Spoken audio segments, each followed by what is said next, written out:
experiencing pain in your muscles and aching, and just then go on and go on and then go on. And this last 2 or 3 or 4 repetitions, that's what makes actually the muscle then grow. And that divides then one from a champion and one from not being a champion. If you can go through this pain barrier, you make it to be a champion. If you can't go through, forget it.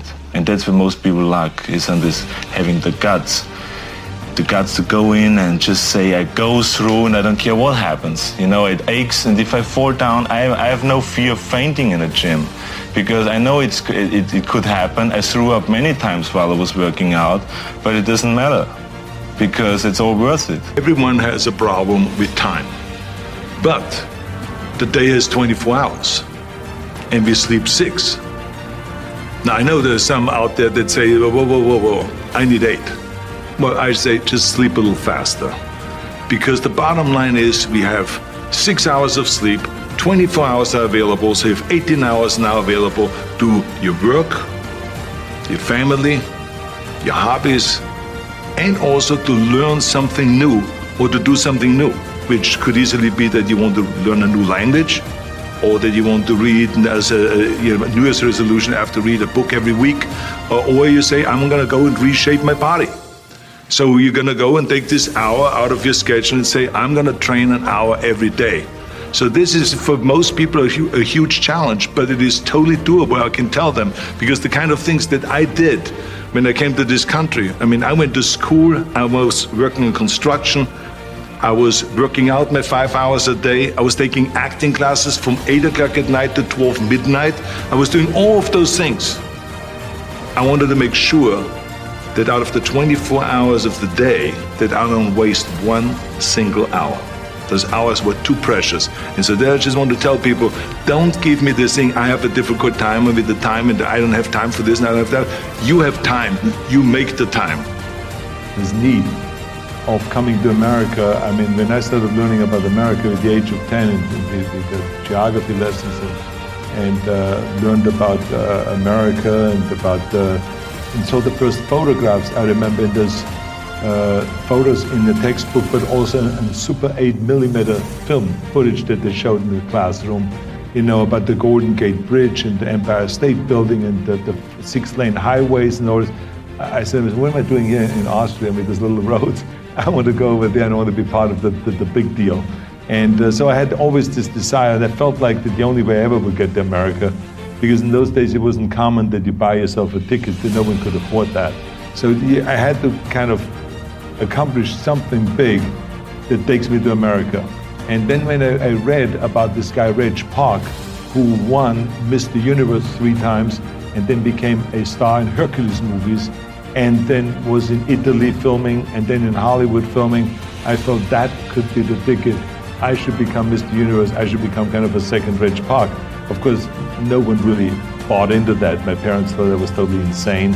And I remember that I hung up pictures above my bed, you know, for inspiration, pictures of Reg Park in his posing trunks and all that. My mother was so concerned, she called the local doctor, and she had him analyze the wall because she thought that there's something terribly wrong, that I have a naked man above my bed, and all of my buddies had women hanging above their bed, and so she was concerned about that. And but they just, I think that my parents really thought that there was something terribly wrong of being that driven, you know, because I would come home at lunchtime, and then instead of having lunch, I would do 200 sit-ups. And then at night, I would go to the stadium and I would be lifting weights. I would come home at 10 o'clock at night and I would be continually lifting weights. So it was like one of this insanity in the military. I would continue lifting weights no matter how the training was and how tough the basic training was. I would always then lift weights afterwards. And as a tank driver, I would have on the side of the tank in the toolbox, I would have my weights, my barbells, my dumbbells, and my exercise bench and everything there, in order to be, at any given time, if we stopped driving the tank and maneuvers at 2 in the morning, I would be able to pull out my weights and again lift for 2 hours my weights. So I was really a fanatic about the whole thing, but it's the only way you really get where the way I succeeded, because I became at the age of 20 the youngest Mr. Universe in London, in the history of bodybuilding, because the youngest before then was Reg Park, the guy I was talking about, with the age of 24. But I became the youngest with 20, but it was because I was like so serious about the whole thing. And it worked. With the age of 21, after I won my second Mr. Universe title, I got an invitation from Joe Weider, who was the publisher of all the muscle magazines in America, and also the person that had the biggest warehouses of weight training equipment and food supplement companies and all this. And he brought me to America, and so there I was. I mean, 6 years after my dream started, I was in America. I think it's the most important thing that we have a very clear vision of where we go. A goal, where do we go? Because you can have the best ship in the world. You can have the best cruise liner, but if the captain does not know where to go, that ship will drift around the world and out there at sea and will never end up anywhere. And this is exactly the way it is in real life. If you don't have a goal, if you don't have a vision, you just drift around.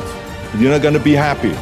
This is why it is so important to have that vision. Now, I created that vision in Austria because I grew up after the Second World War. Austria, right along with Germany, lost the Second World War, thank God. And the problem was that everyone was so depressed because they lost the war, that there was alcoholism everywhere. There was, of course, depression. There was a terrible economic situation. There was famine. There was starvation and all of those things. And also it was kind of a little place and narrow. I felt I wanted to get out of there. I wanted to escape. And I couldn't see myself really to work there and to stay there, to work in a factory or to work on a farm, or to even to follow my father's footsteps and to become a police officer. I couldn't see that either. As a matter of fact, that's what my parents wanted me to do. They wanted me to become a police officer and to marry a girl by the name of Heidi and to have a bunch of children and to run around like the Von Trapp family in The Sound of Music. But that's not what I saw. This was the vision of my parents, but not mine. And luckily, one day in school, I watched a documentary about America. And I found my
I knew exactly that is where I wanted to end up. I wanted to be in America. An early meeting with Dino De Laurentiis and it didn't go so well. Well, that was different because Dino De Laurentiis had an office and he wanted me to be in Doc Savage. And he wanted me to play the villain in Doc Savage. And I walked in, and I always kind of, have a mouth that sometimes goes a little bit too fast. And I step on myself. I walked into the office and I saw Dino standing behind his desk. And there was this huge desk, ornate with gold and kind of like French looking or Italian looking, I don't know what, but it was gigantic. It was one of those partner desks, right? And Dino, the only thing that stood out was kind of his chest and his head, because he's a little guy. Dino's a really short guy. So I looked in, I walked in his office and I looked in and I says, "Hi, Dino. Why does a little guy like you need such a big desk?" And to Dino De Laurentiis, you never say you're little, right? Because he saw himself as a giant. So he looked at me and he says, Schwarzenegger, you have an accent. I cannot use it. And I said, again, stupidly, who is talking about having an accent? I mean, look, listen to you. You're a Nazi. And he walked away because I had a German accent. So that was the end of that. So I left the office and my agent came up to me, grabbed me really forceful with my arm, and he said to me, he says, "I've been an agent for 15 years.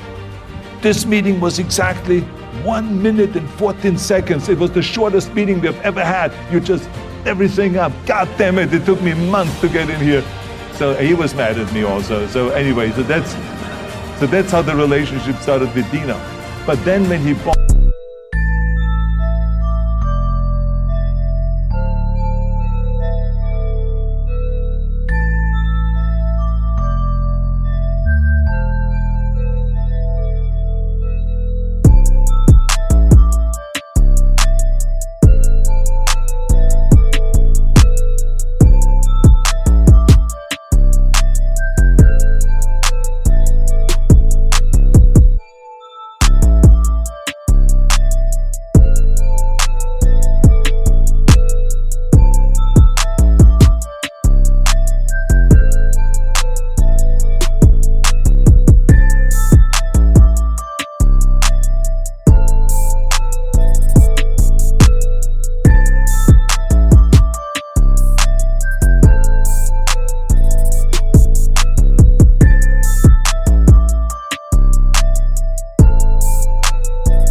Conan, he came to Spain where we were shooting, and the third day of filming, after he saw the dailies, the footage that we filmed, he came up to me and he said, "Schwarzenegger, you're a Conan." And he walked off. And Milius came to me, the director, and says, "This was the greatest compliment that you can ever get." He said, "You're Conan. Isn't that great?" And I said, "Yeah, I guess so." And from that point on, we created this really great relationship, and we did movies together, and Raw Deal, and then Red Sonja, and Conan the Destroyer, and Conan the Barbarian. And he became kind of like a father figure. He became kind of the Reg Park that I had in the bodybuilding world in Joe Weider. He became that character in the movie world that I could go to for anything, who would give me advice, who always had wonderful compliments, and kind of took me in as part of his family. And so that's why I always will miss him very dearly after he passed away.